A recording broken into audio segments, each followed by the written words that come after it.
વિચાર્યું કે કલ્પના નહીં કરી તમે તમારી સેવા છે એ તમે દેખાડતા નથી, પણ માણસો જાણે છે બધા કે તમે શું કાર્ય કરો છો, શું સેવા કરો છો. એના કોઈ ચિતરવાનું ના હોય કે મેં આ કર્યું, એ કહેવાનું ના હોય, પણ માણસોને ભગવાને બધાને એવી બુદ્ધિ આપી છે, એવો જ્ઞાન આપ્યો છે, પોતાને વિચારે છે કે રૂઢિબેન શું કામ કરે છે, ક્યાં આગળ જવાના છે, શું કરવાના છે. અને બધા કરતા વિષય એ છે પૈસા હોય તો માણસો બધું કરે, પણ પૈસા વગર અને મહેનત કરી રાતથી પોતે ઓનલાઈન વેપાર કરે અને જે પૈસા મળે એ આ લોકો વાપરે, ધન્યવાદ પાત્ર માણસ છે. ખરેખર પૈસા હોય તો વાપરતા જ હોય. અને અમે કોઈ આવ્યું લાલ ભાઈ લઈ ગયા બેઠે ભગવાન, એ એક સામાન્ય વાત છે, પણ ના હોવું ને કરવું ને એ મોટી વાત છે. હોવું એ તો બધા કરતા જ હોય, એને કાંઈ કહેવું ના પડે. અમારી પાસે 10 દાતા હોતા લઈ ગયા વાંધો, પણ નથી ને કરવું ને એ અમારા કરતા મોટો દાનવીર હોય ને તો બુદ્ધિ ગઈ છે. અમે નથી, અમારું ખાલી નામ ચિતરાણી છે, અમારા કરતા દાનવીર બુદ્ધિ ગઈ છે. અને અમારામાં કહેવત છે, ગુરુ માતા ગુરુ પિતા ઉસકે બાપ. તમે મા બાપ જેટલાની સેવા કરો છો ને, ગુરુના મંદિરે નહીં જાઓ, જલારામ મંદિરે નહીં જાઓ ને તો એ તમારી અહીંયા નોંધ તો થાય જ છે. તમારે અહીંયા જવાની જરૂર નથી. મોટા મા બાપ આ ગુરુ છે તમારા. ગુરુ કરતા મોટો હોદ્દો છે ને મા બાપને મળેલો છે.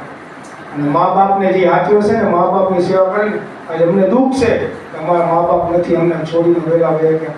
બુઢીબેનને જ પોઝિશન હોય છે, બચપનમાં ફાધર હોય કે હમણાં મમ્મી હોય કે મા બાપ જાય ને ત્યારે એની કિંમત થાય કે અમારા મા બાપ જરૂરી છે. આજે અમારા દીકરા છે, અમારા દીકરા છે, પણ મા બાપ જેવી વસ્તુ દુનિયામાં થવાની નથી, છે નહીં અને થવાની નથી. અને એને જિંદગીમાં તમે કોઈ દી ભૂલતા નહીં. આજ આપણે પણ ઘરે મા બાપ હોય, સાસુ સસરા હોય તો ખરેખર હું તમને હાથ જોડીને વિનંતી કરું કે એની જેટલી બને ને એટલી સેવા કરજો. અને એ સેવાનું ફળ તમને આજે નહીં પણ કાલે નહીં પણ વર્ષો પછી એનું ફળ તમને દેખાય કે આ ફળ મને આ સેવાનો મળ્યો છે. તમારા કર્મના ફળ નહીં મળે પણ સેવાના ફળ મોટા મળશે. અને એ કર્મ છે, સેવા કરવી એ ધર્મ છે બધું. અને મોદીબેનને ખાસ કહું કે તમે જ્યારે પહેલી વાર આવ્યા હતા યાત્રા ભરીને, ત્યારે અમે જમવાનું એકવાર જોઈ ચૂક્યું કે ભાઈ તમારી યાત્રાની બસ નીકળી ગઈ. ત્યારે ગુડી મને યાદ છે કે અમારો આભાર માન્યો કે મારા માવતરને તમે આજે અહીંયા પ્રસાદી લેવડાવી, હું તમારો ખૂબ ખૂબ આભાર માનું છું. પોતાના એ માવતર માનીને જે સેવા કરે છે ને બહુ મોટી વસ્તુ છે. ઘણા માણસો આશ્રમ આપે છે, કોઈ ધંધા માટે આપે છે, કોઈ બિઝનેસ માટે છે, પણ જે આ આશ્રમ હાલે છે ને આપણા એક સેવાના આશ્રમ છે, એ કોઈ બિઝનેસના નથી. લગભગ મારે સૌરાષ્ટ્રમાં કોઈ આશ્રમ બાકી નહીં હોય જ્યાં મારી સેવા નહીં હોય. પણ જ્યાં જોઈ લો કે આ ધંધાનો આશ્રમ છે ત્યાં અમે જાતાય નથી. જ્યાં સેવા ભાવ અને સેવાનો આશ્રમ છે ત્યાં અમને ગમે ત્યારે ખુલ્લે પગે વયા જઈએ કે નહીં બા સેવાનો આશ્રમ. પૂરીબેન તમે પણ આ સેવાનો આશ્રમ છે અને આવી સેવા કાયમ કરતા રહેજો.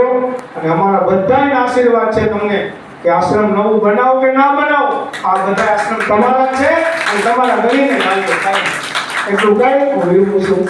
જય જલારામ, વાહેગુરુ.